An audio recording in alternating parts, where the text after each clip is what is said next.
तक तो मुझे डेली कुटाएगा नहीं ना, तब तक नहीं याद होगा। डेली कुटेंगे 10 बुक वैसे। आ जाओ, संयोजी इलेक्ट्रॉन किसको बताता है? वर्ग के। और सेलों की संख्या किसकी संख्या बताता है? आवर्त की संख्या से संख्या को। और उप कक्षा किसको बताता है? ब्लॉक को। किसको बताता है? एस पी डी एफ करके निकालते थे ना सर, तो वो किसको बताता था? आवर्त को। किसको बताता था? आ जाओ, आज हम लोग थोड़ा सा ना आधुनिक आवर्त सारणी पर बात करते हैं। सर उधर त्रिक नियम देख लिए, अष्टक नियम रिवीजन कर लिए, मेंडलीफ का आवर्त सारणी को रिवीजन कर लिए। आज थोड़ा सा नजर डालते हैं आधुनिक आवर्त सारणी पे। आधुनिक आवर्त सारणी क्या कहता है सर? तो इस आवर्त सारणी को किसने सजाया था? मोस्ले ने सजाया था। किसने सजाया था? मोस्ले ने सजाया। इसको किसने सजाया? मोस्ले ने। आधुनिक आवर्त सारणी को सजाया किसने बाबू? तो मोस्ले ने सजाया। किसने सजाया? मोस्ले ने। यही है आधुनिक आवर्त सारणी। जिस वक्त पढ़ा रहे थे उस वक्त भी दिखाए थे कि यही है आधुनिक आवर्त सारणी, और आज तो देखने का मौका मिल गया। यही है क्या बाबू? तो आधुनिक आवर्त सारणी। इसी आवर्त सारणी को किसने सजाया बाबू? तो मोस्ले ने। और किस आधार पे सजाया था? बढ़ते परमाणु बढ़ते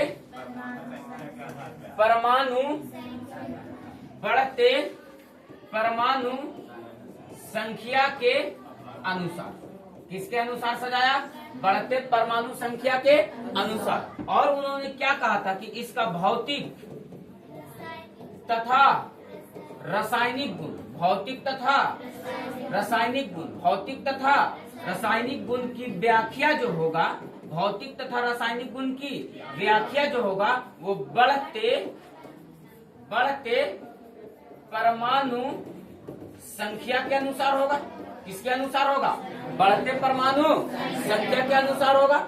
आवर्त तथा वर्ग की तो खोज हो चुकी थी मोस्टली मेंडलीफ के समय। बोलो क्लियर है सर? ये क्या किया कि अपने आवर्त सारणी को ब्लॉक में बांट दिया। तो आवर्त सारणी को कितने ब्लॉक में बांटा? 4 ब्लॉक में। कितने ब्लॉक में बांटा? 4 ब्लॉक में। पहला ब्लॉक को क्या बोला? एस, दूसरा को पी, तीसरा को डी और चौथा को बोलो एस पी। बताओ एस ब्लॉक कहाँ से कहाँ तक है? वर्ग नंबर 1 से वर्ग नंबर। एस ब्लॉक कहाँ से कहाँ तक है? वर्ग 1 से वर्ग 2 तक। कहाँ तक है बाबू? वर्ग 1 से वर्ग 2 तक। बताओ बाबू एस के बाद पी ब्लॉक कहाँ से कहाँ तक है? तो कहेंगे वर्ग 13 से लेकर के वर्ग 18 तक। वर्ग 13 से लेकर के वर्ग 18 तक। वर्ग 13 से वर्ग 18 तक कौन ब्लॉक है? ये है कौन बाबू? 13 और ये है कौन बाबू? 18। इस वर्ग को शून्य वर्ग भी कहते थे। कौन सा वर्ग कहते थे? जिसमें किसको रखा गया है बाबू? तो अक्रिय गैस को। इसमें जितने तत्व रखे गए हैं वो सभी तत्व का संयोजी इलेक्ट्रॉन 8 है, केवल हीलियम को छोड़कर। किसके छोड़ करके? बताओ, हीलियम और हाइड्रोजन 2 ऐसे तत्व हैं कि दोनों का इलेक्ट्रॉनिक विन्यास धातु की तरह होता है। ताकि धातु के बाहर में 1, 2 या 3 इलेक्ट्रॉन होते हैं, तो हाइड्रोजन के बाहर में 1 इलेक्ट्रॉन, हाइड्रोजन के बाहर में 1 इलेक्ट्रॉन और हीलियम के बाहर में, लेकिन दोनों के दोनों धातु नहीं है। क्लियर है सर? दोनों के दोनों धातु फिर भी नहीं। डन है सर? तो आ जाओ बाबू, यहाँ से क्या करना कि पी ब्लॉक कहाँ से कहाँ तक है? वर्ग नंबर 13 से वर्ग नंबर 18 तक। वर्ग नंबर 13 से वर्ग नंबर 18 तक। कहाँ तक है बाबू? तो 18 तक। अच्छा, डी ब्लॉक कहाँ से कहाँ तक? 3 से वर्ग नंबर 3 से वर्ग नंबर 12 तक। वर्ग नंबर 3 से वर्ग नंबर 12 तक कौन ब्लॉक है? D block. कौन ब्लॉक है? 3 से लेकर के 12 तक। डी ब्लॉक कहाँ से कहाँ तक है सर? वर्ग 3 से कहाँ तक है सर? तो वर्ग 12 तक है। बोलो यस या नो सर? वर्ग 3 से लेकर के वर्ग 12 तक। एफ ब्लॉक में बाबू 2 लाइन। एक को बोलते हैं लेंथेनाइड सीरीज और दूसरे को बोलते हैं एक्टेनाइड सीरीज। क्या बोलते हैं सर? लेंथेनाइड और दूसरा को बोलते हैं एक्टेनाइड। लेंथेनाइड और एक्टेनाइड यानी सर ये आवर्त 7 का ही कटा हुआ भाग है। बोलो बात क्लियर है सर? 7वां आवर्त है ना, उसी का कटा हुआ ये भाग है। इसको 2 सीरीज में रख दिया गया। एक को बोला लेंथेनाइड और दूसरे को बोला एक्टेनाइड सीरीज। क्या बोला सर? एक को बोला गया लेंथेनाइड सीरीज और दूसरा को बोला गया एक्टेनाइड सीरीज। लेंथेनाइड क्या बोला गया? लेंथेनाइड। और दूसरा को क्या बोला गया? एक्टिनाइड। एक्टिनाइड सीरीज है ना बाबू। ये 57 से लेकर के लेंथेनाइड सीरीज जो है वो 57 से लेकर के 71 तक होता है। कहां से कहां तक होता है? 57 से 71 तक। और एक्टेनाइड सीरीज जो है बाबू वो 89 से 103 तक होता है। कहां तक होता है बाबू? लेंथेनाइड वो एक्टेनाइड लेंथेनाइड। एक्टेनाइड जो होता है वो कहां से कहां तक होता है? 89 से लेकर के 103 तक। कहां तक बाबू? तो 103 तक। बोलो बात क्लियर है सर? तो एस ब्लॉक, पी ब्लॉक और डी ब्लॉक और एफ ब्लॉक आधुनिक आवर्त सारणी को कितने ब्लॉक में बांटे गए हैं? बताओ बाबू कि जब इसको 4 ब्लॉक में बांटा गया तो एक बात बताओ हमको, सबसे पहली बात कि इसमें वर्ग कै गो रखा गया? 18 गो। आवर्त कै गो रखा गया? 7 गो। तो आधुनिक आवर्त सारणी में 18 वर्ग है और 7, जबकि इसमें कुल तत्वों की संख्या कितना है? 100। अभी अभी तुमको पता है एक धातु पाया गया, धातु नहीं रेडियो एक्टिव तत्व बिहार में, उसका वेट लगता है कि 50 या 100 ग्राम था, जिसका कीमत 850 करोड़ है। नहीं पाया नहीं गया, वो तस्करी किया जा रहा था कहीं से। हाँ, इलीगल तरीके से। वो अमेरिका के एक लैब में बनाया गया रेडियो एक्टिव पदार्थ था, जिसको न्यूक्लियर बम, पावर प्लांट में इस्तेमाल किया जाता है, ठीक ना, विस्फोटक सामग्री में इस्तेमाल किया जाता है, परमाणु बम बनाने में इस्तेमाल किया जाता है, और वो 50 ग्राम का कीमत 850 करोड़ था।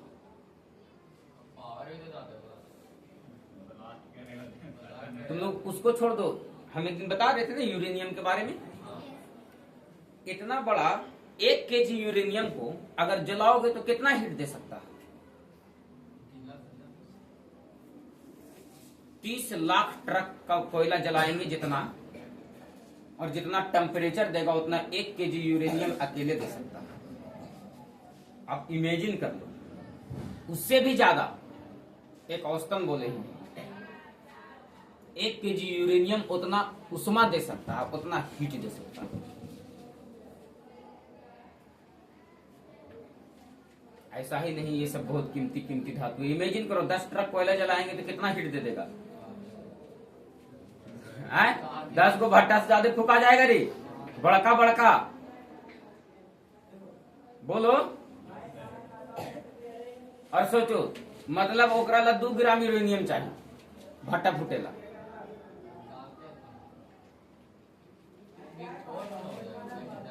नहीं, वो जल जाएगा। विस्फोट करने का उसका अलग तरीका ना होता है, उसमें और भी बहुत सिस्टम होता है, तब वो विस्फोट होता है। अभी 3 गो बच्चा को देख रहे थे हॉस्पिटल में, ऐसे हाथ लेके अब खड़ा है, यूट्यूब से देख करके चोटवन बम बना रहा था। और तनी तनी वो था, बहुत LKG UKG का बच्चा होगा।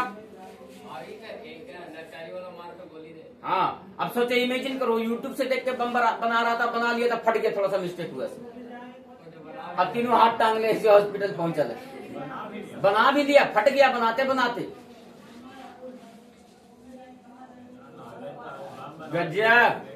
सोचो 1 2 बहुत खींच के तो बच्चा होगा, बहुत खींच के तो देखने में लग रहा था कि 1 क्लास का या 2 क्लास का बहुत खींच के बच्चा होगा, और वो बम बना लिया यूट्यूब से देख के। हमारे यहाँ कुछ भी संभव है। अभी कुछ दिन पहले बता रहे थे नर्सरी का बच्चा एक दिन एगो कट्टा लेके गया और एगो मार दिया बच्चा का बच्चा गोली। तो अगर दोस्त के कुछ बोल दिया होगा, ठीक ना, बोला होगा ग्रुप बेटा, लड़की थोड़ू था, लड़का था, दोनों भाग थोड़ू जाएगी। अब आया गहरे से लेकर के आइए ना हमारा बिहार में। ये सब प्रकोप है बाबू आगे की पीढ़ी का। जैसे जैसे रास्ता दिखाओगे बच्चा वैसा ही ना करेगा। आप पहले से यहाँ सिखा करके रख दें कि आइए ना हमारा बिहार में स्वागत कैसे किया जाता है, तो ऐसे तो बच्चा क्या सीखेगा? सीखेगा वही ना, क्यों हमारा यहाँ का माहौल ही है ना। बचपन में हम भी सोचा करते थे कि शरीफ बनेंगे, लेकिन बचपन खत्म तो शौक भी खत्म।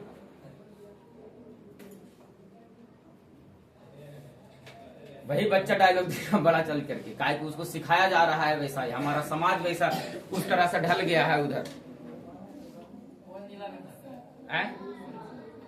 कभी कौन जिला में पता नहीं, कौन डिस्ट्रिक्ट का बात था वो नहीं पता। हमारे यहाँ से सभ्यता संस्कृति धीरे धीरे खत्म हो चली है, सब हम लोग वेस्टर्न कल्चर अपना लिए।